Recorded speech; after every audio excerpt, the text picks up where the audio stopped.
तो स्टार्ट करते हैं हरियाणा का इतिहास। तो देखो, वैदिक काल में जो हरियाणा को किस नाम से जाना जाता था, मतलब भारतीय सभ्यता का पालना किसको बोले थे? हरियाणा की जो वैदिक भूमि को कहा जाता है भारतीय सभ्यता का पालना। ठीक है, वैदिक काल में हरियाणा का नाम देखो, अगर मनुस्मृति के अनुसार देखें तो हरियाणा का नाम है ब्रह्माव्रत, या फिर ब्रह्मऋषि का प्रदेश, ब्रह्मा की उत्तर वेदिका भी कहा जाता है। फिर है हरियाणा शब्द का पहला प्रयोग। तो हमें जो सबसे पहले हरियाणा शब्द का प्रयोग मिलता है तो हम ऋग्वेद में मिलता है, किस नाम से? रज हरियाणे के नाम से। उसके बाद है वैदिक काल में हरियाणा दो नदियों के बीच में है। वैदिक काल में पूछा जाए तो हरियाणा को दो नदियों के बीच एक बसा प्रदेश है, जो कि सरस्वती नदी और दृष्टद्वती नदी। ठीक। फिर है आर्यों का आगमन। वो तो आए थे पंजाब और हरियाणा के रास्ते से ही, जो आर्य हैं वो उन्होंने आगमन किया था। अब देखो, मध्यकाल भारत मतलब महाभारत। ठीक है, महाभारत के काल में क्या क्या हुआ था वो देखेंगे हम। तो देखो, महाभारत का जो युद्ध है वो होता है 900 ईस्वी पूर्व। ठीक है, 900 ईस्वी पूर्व, ये याद रखना इंपॉर्टेंट है। फिर है कुरुक्षेत्र। जो महाभारत का युद्ध हुआ था वो 18 दिन तक हुआ था। फिर है महाभारत का पुराना नाम देखो, बहुत इंपॉर्टेंट है, इसका पुराना नाम था जय संहिता। ठीक, इसमें 1,00,000 श्लोक हैं। हरियाणा का नाम अगर महाभारत काल में देखें हम तो हरियाणा का नाम क्या था महाभारत काल में? बहुधान्यक, जिसको बोला जाता है कृषि युग। ठीक है, विवेकानंद के अनुसार जो महाभारत के जो लेखक हैं वो है शंकराचार्य। ठीक है, लेकिन अगर वैसे पूछे कि वो महाभारत के लेखक कौन है, वैसे तो है वेदव्यास, लेकिन अगर वो स्पेसिफिक पूछे कि विवेकानंद के अनुसार तो शंकराचार्य। ठीक है, और सबसे इम्पोर्टेंट है 13 दिन का युद्ध। मतलब जो 13वें दिन का युद्ध है उसमें क्या क्या हुआ था? तो उसमें अभिमन्यु मारा गया था। ठीक, अर्जुन का पुत्र। तो एक गांव है आमीन गांव, ठीक है, उसको अब उसका नाम बदलकर अब हमने रख दिया है अभिमन्युपुर। मतलब हरियाणा गवर्नमेंट ने उसका नाम अभिमन्युपुर रख दिया है। ठीक, और गीता का उपदेश कहाँ पर दिया था? ज्योतिसर जगह पे, वट वृक्ष के पास।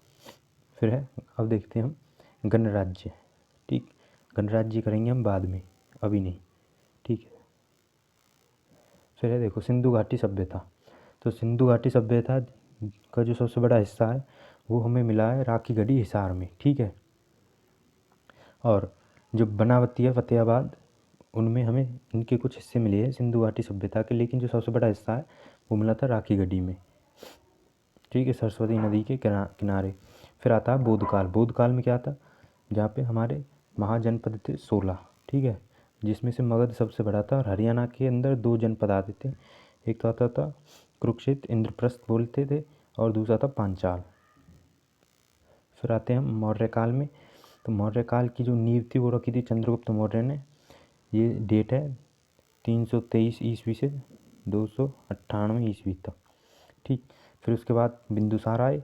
बिंदुसार का ही पुत्र है अशोक। ठीक, और हरियाणा में जो मौर्य काल रहा था वो इस डेट के बीच में रहा था। फिर है कुषाणों। तो जो मीता थल है वहाँ पे हमें कुषाण कालीन के सिक्के प्राप्त हुए हैं। ठीक है, सोने और तांबी से बने हुए, और मीता थल है भिवानी में। फिर आते हैं हम गुप्त काल। तो गुप्त काल में देखो आप जो मुद्राएं हैं, दिनार सोने के मिले हमें। ठीक है, रोहतक में रुपयक चांदी के मिले हैं। फिर आते हैं हम पुष्पभूमि वर्धन, पुष्यभूति वर्धन। ठीक है, तो जो सबसे पहले थे राजा प्रभाकर वर्धन, उनकी मृत्यु हो गई थी 605 ईस्वी में। फिर उनके पुत्र आए हर्षवर्धन। ठीक है, 590 ईस्वी में इनका जन्म हुआ था, लेकिन राजा बने 606 ईस्वी में राजा बने। ठीक है, राजधानी बनाया था इन्होंने कुरुक्षेत्र थानेश्वर को। फिर आते हैं जो इम्पोर्टेंट है वो देखो, कवि हैं एक इनके हर्षवर्धन के राज्य, मतलब कि राज्य में एक कवि हुआ करते थे इनके दरबारी कवि, जिनका नाम था बाणभट्ट। तो बाणभट्ट ने एक लिखी है एक किताब जिसका नाम है हर्षचरित्र। ठीक है, इंपॉर्टेंट है, कई बार पूछा गई है ये HSSC में।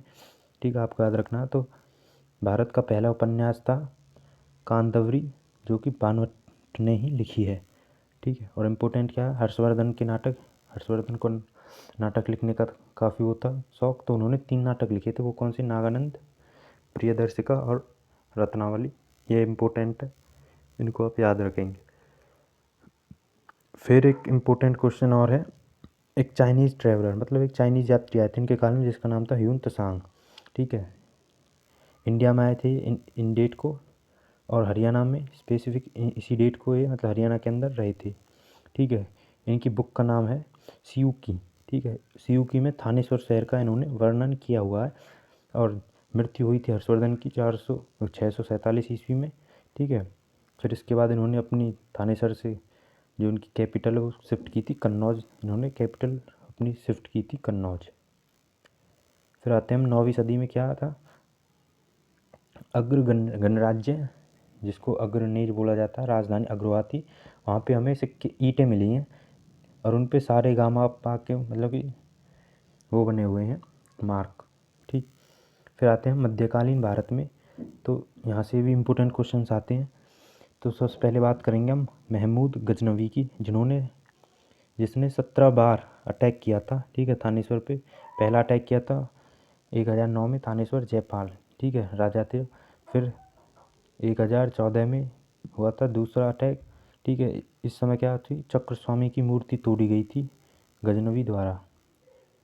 और 1025 में सोमनाथ का मंदिर। ठीक है, तो पूछा जाता कई बार कि गजनवी ने मतलब पहला जो युद्ध हुआ था वो कब हुआ था, तो आपको ये जो तारीख है याद रखनी है।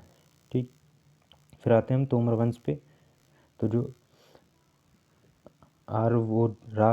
आरवोराज चौहान ने तोमर का खात्मा करा था। ठीक, फिर थे मोहम्मद गोरी ने क्या किया कि जो पहला युद्ध है, ठीक है, इम्पोर्टेंट है, पहला युद्ध तराइन का वो था 1191 में। ठीक है, पृथ्वीराज वर्सेस मोहम्मद गौरी इन दोनों के बीच हुआ था। फिर 1992 में तराइन का दूसरा युद्ध हुआ था, जो कि सिरसा में हुआ था। ठीक है, फिर पृथ्वीराज चौहान का दरबारी कवि, ये याद रखना, चंद्र बरदाई। ठीक है, और जो उन्होंने बुक लिखी थी पृथ्वीराज रासो। ठीक है, याद रखना, चंद्र बरदाई ने कौन सी बुक लिखी थी, पृथ्वीराज रासो। ठीक है, और ये इनके कुछ किले हैं। ठीक है, इंपॉर्टेंट है, आप याद रखना, तोशाम की बरादरी यह भिवानी में, और असीरगढ़ का किला हांसी। ठीक है, याद रखना, ये पृथ्वीराज चौहान से जुड़े हुए हैं ये। फिर आते हैं हम गुलाम वंश में, तो गुलाम वंश रहा था हमारा 1206 से 1290 था, कुतुबुद्दीन ऐबक। फिर उसके बाद रजिया सुल्तान ने, ठीक है, याद रखना इसकी डेट कब हुई थी, और इनका जो मकबरा है रजिया सुल्तान का वो है कैथल में। ठीक, फिर है गयासुद्दीन बलबन, ये इसका टाइम पीरियड है। फिर 1265 में मेवातियों पर हमला किया था। ठीक है, और गोपालगिरी का किला बनाया था इसने। फिर है तुगलक वंश, जो कि 1320 से 1414 तक रहा था। फिरोज शाह तुगलक रहे थे इस टाइम के बीच में।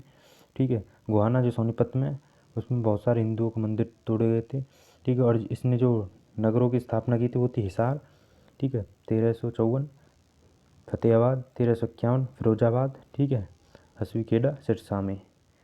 ठीक है, तो ये आप याद रखेंगे। और इनके नाम पे कुछ हुआ महल, वो देखो, फिरोज शाह महल, गुजरी महल, और लाट की मस्जिद। फिर है नसरुद्दीन मोहम्मद, तो तैमूर लंग 1398 में भारत पर हमला, राजस्थान की तरफ से हमला किया था। ठीक है, ये आप याद रखना, इतना इम्पोर्टेंट नहीं है ये। फिर है लोधी वंश, ठीक है, बहलोल लोधी, और सबसे जो लास्ट का था वो था इब्राहिम लोधी और बाबर के बीच में युद्ध हुआ था। ठीक है, पानीपत का पहला युद्ध हुआ था बाबर और इब्राहिम लोधी के बीच में। फिर है बाबर, तो पानीपत का प्रथम युद्ध हुआ था, ये याद रखना डेट, बाबर वर्सेस इब्राहिम लोधी। ठीक है, मकबरा है पानीपत में। तोपों का पहला इस्तेमाल किया था, ठीक है, बाबर ने, याद रखना अगर कोई पूछे तो सबसे पहले तोपों का इस्तेमाल किसने किया था, बाबर ने। बाबर की जो मस्जिद है उसका नाम है कबूली बाग। ठीक, और मेवात में हसन खां मेवाती को मारा जाता है। ठीक है, इस तारीख को जो हसन खां मेवाती है और उसको मारा जाता है। ये कुछ और फेमस हुआ जगह, आप याद रखना इन्हें। ठीक, फिर दूसरा युद्ध हुआ था हेमू और बैरम खां के बीच।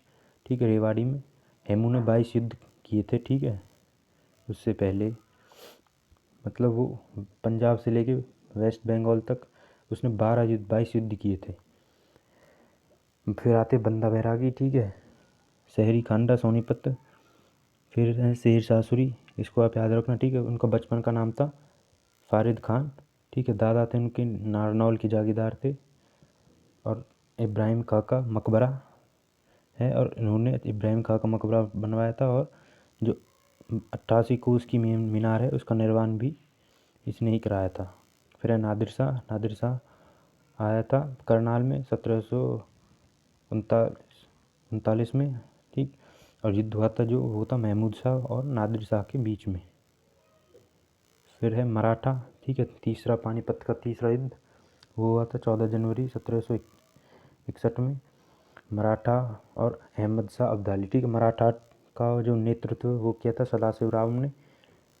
और जो संधि है ये कुछ इम्पोर्टेंट जगह है वो देखो आप, ठीक है।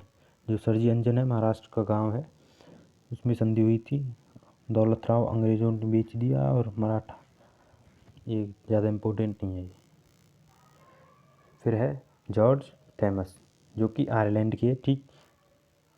इन्होंने जहाजगढ़ हासी में उसको अपनी राजधानी बनाया था, ठीक है। और कुछ टकसाल के जो सिक्के हैं, सिक्के ए साहिब, ठीक है। और 1758 में जींद को जीता। और 1802 में बहरामपुर की मृत्यु हो गई थी। ईस्ट इंडिया कंपनी है, जींद का विद्रोह 1814 में हुआ था प्रताप सिंह के उसमें। छछरौली का विद्रोह 1818 में जोधा सिंह, ठीक है। ये उन लोगों का नाम है जिन्होंने मतलब कि इसका नेतृत्व किया था। जो ये जितनी विद्रोह है इन लोगों ने इन विद्रोह में मतलब बढ़ चढ़ कर भाग लिया, और इन्होंने ही इस विद्रोह को अपने काबिल बनाया था, मतलब पूर्ण किया था इन विद्रोह को। रानिया विद्रोह 1818 जलेब का, ठीक है। किसानों का विद्रोह 1824 सूरजमल। फिर है लाडवा का विद्रोह 1845 अजीत सिंह ने, ठीक है। फिर है 1857 की क्रांति, बैरकपुर छावनी, ठीक। क्रांति की 21 मई की तारीख तय की गई थी, ठीक है। निशान था कमल और रोटी। और जो सबसे मेन युद्ध है वो हुआ था हमारा 10 मई 1857 में, ठीक है, मेरठ रविवार में। फिर है हरियाणा की क्रांति। तो हरियाणा में जो क्रांति हुई थी वो देखो, वो थी अम्बाला 10 मई 1847। श्याम सिंह थे जो गद्दार था, इसने सूचना दी थी अंग्रेज़ों को, ठीक है। तो हम याद रखेंगे कि इन सब को। फिर है रेवाड़ी, राव तुलाराम ने इसका नेतृत्व किया था, ठीक है। और रेवाड़ी को बोला जाता है अहिरवाल का लंदन, ठीक है, और वीर भूमि। तो ये याद रखना, अहिरवाल का लंदन और वीर भूमि, तो इसको बोला जाता है रेवाड़ी को, ठीक है। और ये रही देख 23 सितंबर को मनाया जाता है हरियाणा शहीदी दिवस, ठीक है। और 23 मार्च को होता है शहीदी दिवस, ठीक है, जिस दिन भगत सिंह सुभाष चंद्रशेखर आज़ाद को फांसी दी गई थी। तो उस दिन शहीदी दिवस मनाया जाता है, वो 23 मार्च को नेशनल लेवल पे बनाया जाता है। लेकिन जो हरियाणवी शहीदी दिवस है वो 23 सितंबर को मनाया जाता है, याद रखना आप इन्हें, ठीक है। अब देखो, अब है कुछ जगहों के नाम और किन किन लोगों ने वहाँ पे मतलब नेतृत्व किया था। तो देखो, झज्जर में अब्दुल रहमान खान, गुरुग्राम में किया था पटौदी अकबर अली ने, बल्लभगढ़ में राजा नाहर सिंह। और 9 जनवरी 1898 को इनको चांदनी चौक में फांसी दी गई थी, ठीक है। बल्लभगढ़ का शेर राजा नाहर सिंह। हांसी में किया था लाला हुकुमचंद और मिर्ज़ा मुनीर बे। और बहादुरगढ़ में किया था नवाब बहादुर सिंह, ठीक है। फिर उनको लाहौर भेजा गया था उसके बाद सजा के लिए। पानीपत का इमाम कलंदर, रोहतक या फिर खरखोंदा विरासत खान। मेवात का किया था सदरुद्दीन। फिर था देखो, अंग्रेज़ों का साथ दिया था जो जो रियासतें थी वो देखो, जींद, लोहारू, छछरौली और तावड़ू। फिर आते हैं हम 1858।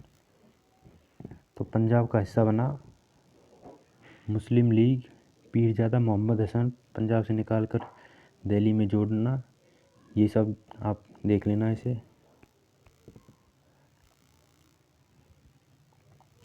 ठीक है। फिर आते हैं हम देखो 1948 पे क्या हुआ था। पंजाब के सीएम बने थे भीमसेन सच्चर, ठीक है, जिसको बोला जाता है सच्चर फार्मूला, ठीक है।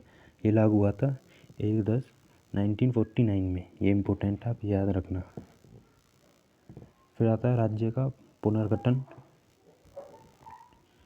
तो जो राज्यों का पुनर्गठन आयोग है